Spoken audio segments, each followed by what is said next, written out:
नहीं होगी, महिला सुरक्षा की क्या स्थिति है, देश का बजट क्या होगा, वेलफेयर स्कीम लागू होंगे कि नहीं होंगे, देश की संपत्ति किसके खजाने में पहुंचाई जाएगी, हर चीज़ राजनीति से तय होती है। तो आप जब कहते हैं कि मैं राजनीति में हिस्सा नहीं लेता हूं, वह भी एक राजनीति है।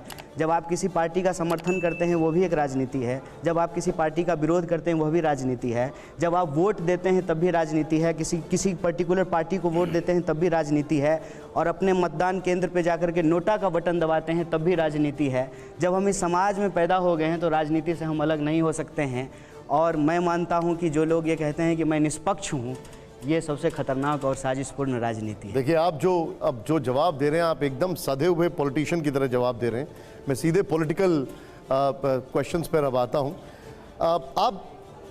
आप जेएनयू में थे तो नारा लगाते थे जातिवाद से आज़ादी, लेकिन अब उन लोगों के बीच में खड़े हैं जो जातिवादी राजनीति का समर्थन करते हैं, जैसे तेजस्वी यादव, नीतीश कुमार, अखिलेश यादव।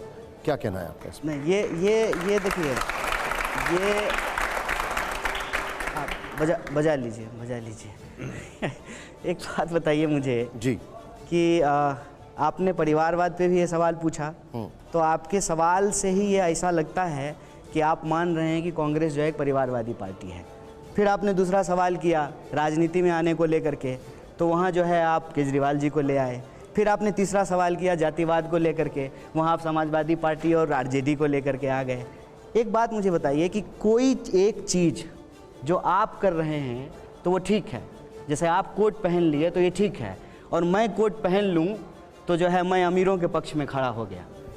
एक बात मुझे बताइए कि जिस भी पार्टी का आप नाम ले रहे हैं उसका इतिहास कितना पुराना होगा? 30 साल। सबसे पुरानी पार्टी है कांग्रेस पार्टी, 1885 की बनी हुई। आपका भी तो कोई जाति होगा ना, कुछ तो होगा, ABCD मान लीजिए कुछ भी। वो कितने साल से है? कितने साल से है? 4-5 हज़ार साल से। तो जाति पहले आई है कि जाति आधारित राजनीति पहले आई है? जाति पहले आई है ना। जाति आधारित राजनीति जो है वो तो आधुनिक समय की देन है। जाति तो पहले से चली आ रही है। आप जितना जो है पुराना साहित्य उठा करके देख लीजिए, सब जगह जाति का जिक्र मिलता है। तो जब समाज में जाति होगी, जाति के आधार पर भेदभाव होगा, जाति के आधार पर शोषण होगा, जाति के आधार पर छुआछूत होगा, तो जब जाति के आधार पर लोगों के साथ ऊंच नीच किया जाएगा तो अपने जातीय पहचान के आधार पर जो लोग अपनी राजनीतिक मुखरता को भी रखेंगे। लेकिन मैं बस खत्म कर लेता हूं। आप राजनीतिक सवाल तो आप लगाते ना। हाँ, चलिए। हम लगाते हैं। तो मैं कहता हूं, मैं आज भी कहता हूं, हम जातिवाद के विरोध में हैं। और कोई मतलब छुप के कमरे में तो नहीं कह रहे हैं, ऑन कैमरा कह रहे हैं, सब लोगों के सामने कह रहे हैं कि हम जातिवाद के खिलाफ हैं। लेकिन मैं किसी जाति में पैदा हो गया, ये मेरी गलती तो नहीं है ना। आप में से यहाँ बैठे जाति के नाम पर कोई राजनीति कर रहा है और आप उसके साथ अलायंस कर रहे हैं, तब क्या बोलेंगे आप? नहीं, मैं कह रहा हूं कि जाति के आधार पे राजनीति गलत है, इसको मैं थोड़ी सही कह रहा हूं। या जातिवाद सही है, ये तो मैं नहीं कह रहा हूं। मैं कह रहा हूं कि जब समाज में जाति है तो जाति के आधार पर भेदभाव है, जाति के आधार पर व्यवहार है। आज की खबर क्या, आज का अखबार आप देख लीजिए, आज के अखबार की खबर है गुजरात में एक दलित ने सनग्लास पहन लिया, उसके साथ मारपीट हुई है। तो ये जाति के आधार पे हो रहा है ना।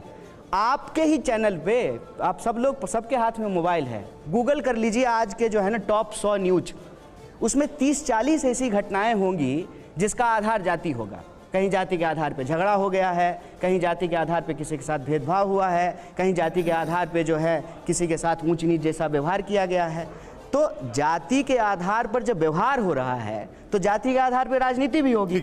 लेकिन मैं अपनी राजनीति आपके सामने फिर से स्पष्ट करता हूं कि जातिवाद गलत है, जाति के आधार पर राजनीति नहीं होनी चाहिए। 140 करोड़ लोगों का यह देश है, सबको रोटी मिले, सबको काम मिले, सबको शिक्षा मिले, सबको रोजगार मिले।